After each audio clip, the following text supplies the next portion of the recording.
Zdravím naše krásne rybky. Poďme si urobiť kolektívny výklad na mesiac jún. Čo vás možno čaká, čo vás neminie, v akých emóciách sa budete nachádzať. Ostatné znamenia už pomaličky pridávam, takže ich nájdete v mojom profile. A chcem vám zo srdca poďakovať za lajky, za follow. Naozaj si to veľmi vážim. Takže, čo to tu máme pre rybky na tento mesiac? Orol. Tento mesiac sa pozeráte z vyššej perspektívy, to znamená, pozeráte sa na veci s nadhľadom.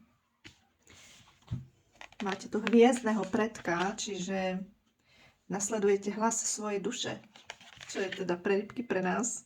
A ja som ryba, normálne, ale tento mesiac to bude obzvlášť silné. Tento mesiac to bude obzvlášť silné.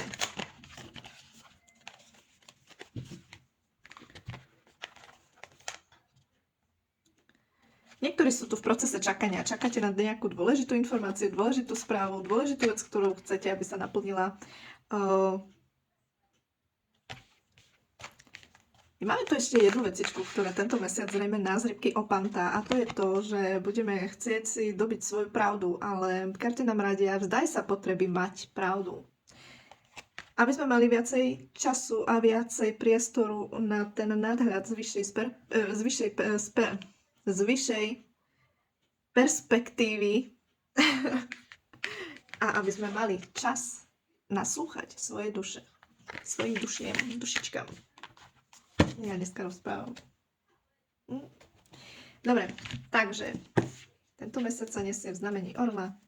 Pozeráme sa z vysoká, z diaľky a viacej veci vidíme. Máme tu tretie oko. Čo sa týka lásky pre zadané rybky, na tento mesiac láska, samozrejme osamelosť, no rybkám tak nevedia ľudia dať to, čo oni skutočne hľadajú. Ťažko rybky nájdu niečo také skutočné. Aj keď niekoho majú rybky vedľa seba, stále sa cítia troška osamelo. Máme tu žiarlivosť na tento mesiac. Je tu troška žiarlivosti.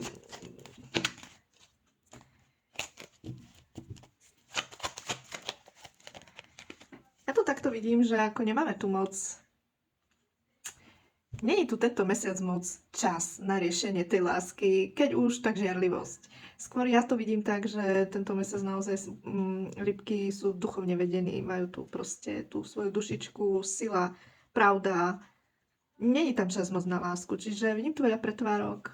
Len aby vzťah fungoval tak dobre, povenujem sa tomu partnerovi, ale realita je taká, že myšlienky mám niekde úplne inde.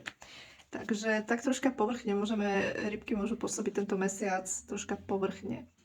Hej, že ako môžu sa ľudia tak na vás pozerať, že sa k ním správate troška povrchne. Je tu veľká zamyslenosť, tu je karta myšlienok, čiže ako som aj povedala, strašne to rybkám šrotuje všelijako v hlave a tu na lásku moc na partnera nebude času. A čo sa týka nezadaných rybiek, nezadané rybky na mesiac jún, tak tu máte nejaký úspech. To je karta hojnosti, čiže tu môže sa niečo zadariť. Ale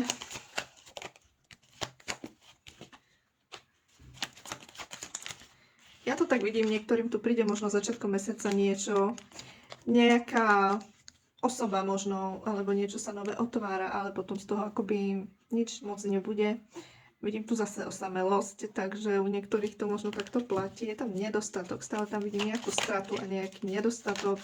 Možno sa ešte upínate, áno, tu mám rozchod, a keby ste sa upínali niektorí na bývalých partnerov, stále ste upnutí a neviete sa cez to preniesť, takže áno, niečo tu niekomu aj ide, ale neviem, či z toho niečo bude. Nevidím tu nejaký veľký nový vzťah, veľkú novú lásku na tento mesiac.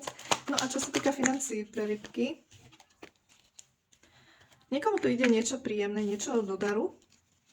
Alebo to dar môže značiť aj vyriešenie nejakých finančných problémov, nejakej finančnej, alebo problém v práci. Hej? Tu je riešenie danej. Áno, a máte tu aj vyriešenie situácie, čiže vidím tu tak troška aj pokoj. Celkovo tu ide niečo ohľadom financií alebo práce do radosti. Tu nemáte negativitu, nemáte tu nejaké negatívne, tu sú pozitívne zmeny. Len si dávajte v práci pozor na závisť. a konkurenciu tu na tým, že tento mesiac budete fakt naozaj veľmi akože myšlienkovo mimo. Niekto môže využiť to, že uvidí, že ste nemoc, akože, že moc nevnímate, tak môže na vás niečo hodiť.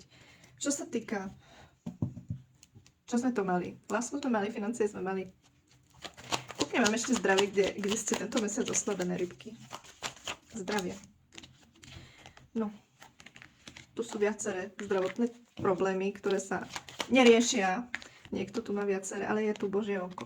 Božie oko, uzdravenie, riešenie zdravotného stavu, takže asi tu mám niektorých takých, čo majú viaceré zdravotné problémy, tak tu nám máte Božie oko. Nie ste v tom sami. Áno, tu vidím viaceré problémy. Niečo sa objaví, odíde a potom príde hneď niečo iné, niečo nové, hej. Tak troška problém za problémom.